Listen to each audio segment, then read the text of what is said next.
തിരുവനന്തപുരം വെഞ്ഞാറമൂട് കൂട്ടക്കൊലപാതകത്തിൽ പ്രതി അഫാനുമായുള്ള രണ്ടാം ഘട്ട ചോദ്യം ചെയ്യൽ പുരോഗമിക്കുന്നു. കൊലയ്ക്ക് ശേഷം അഫാൻ വലിച്ചെറിഞ്ഞ ലത്തീഫിന്റെ മൊബൈൽ ഫോൺ കണ്ടെത്തി. അഫാന്റെ വീട്ടിലെത്തിച്ചും പോലീസ് തെളിവെടുപ്പ് നടത്തുന്നു. വിവരങ്ങളുമായി സൂര്യഗായത്രിയുണ്ട്. സൂര്യ, തെളിവെടുപ്പ് പൂർത്തിയായോ? എങ്ങനെയാണ് ഇപ്പോൾ നിലവിലെ സാഹചര്യം?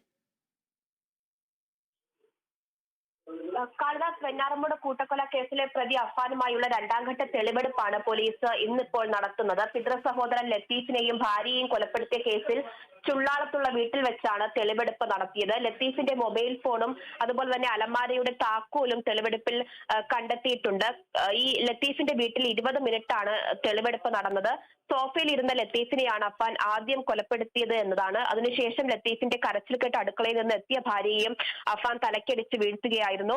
വീട്ടിലെ അലമാരയുടെ താക്കോലും അതുപോലെ തന്നെ കാറിന്റെ താക്കോലും മൊബൈൽ ഫോണും അഫാൻ കൈക്കലാക്കുകയും കൊലപാതകത്തിന് ശേഷം ഇത് ബൈക്കിൽ പോകുന്ന വഴിയിൽ ഏകദേശം കുറച്ചധികം ദൂരം പിന്നിട്ടതിന് ശേഷം പറമ്പിലേക്ക് വലിച്ചെറിയുകയും ചെയ്തു എന്നുള്ളതാണ് അഫാൻ പറഞ്ഞിട്ടുണ്ടായിരുന്നത്.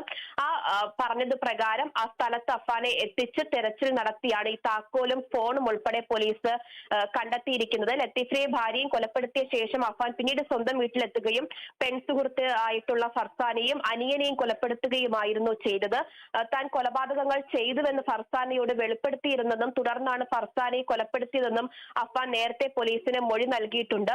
അത് പ്രകാരം ഇനി അഫാന്റെ വീട്ടിലേക്കാണ് പോലീസ് അഫാനെ കൊണ്ടുപോയിട്ടുള്ളത്. അവിടെയും തെളിവെടുപ്പ് നടത്തുകയും മറ്റ് അധികം ചോദ്യങ്ങൾ അഫാനോട് ചോദിച്ച് അതിൽ ഒരു ഉത്തരം കണ്ടെത്തേണ്ടതായിട്ടുമുണ്ട്. എന്തായാലും രണ്ടാം ഘട്ട തെളിവെടുപ്പാണ് ഇന്നിപ്പോൾ നടക്കുന്നത്.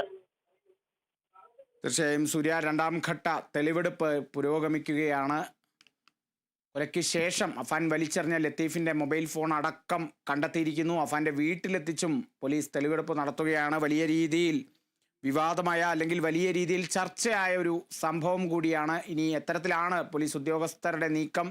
ഇത്തരത്തിൽ ഇനിയും വീണ്ടും കസ്റ്റഡി അപേക്ഷയിലേക്കൊക്കെ നീങ്ങുമോ? കസ്റ്റഡി കാലാവധി ചോദിക്കുമോ, ആവശ്യപ്പെടുമോ എന്നുള്ള ചോദ്യങ്ങളൊക്കെ ഇപ്പോഴും നിലനിൽക്കുന്നു. സൂര്യഗായത്രിയാണ് വിവരങ്ങൾ നൽകിയത്.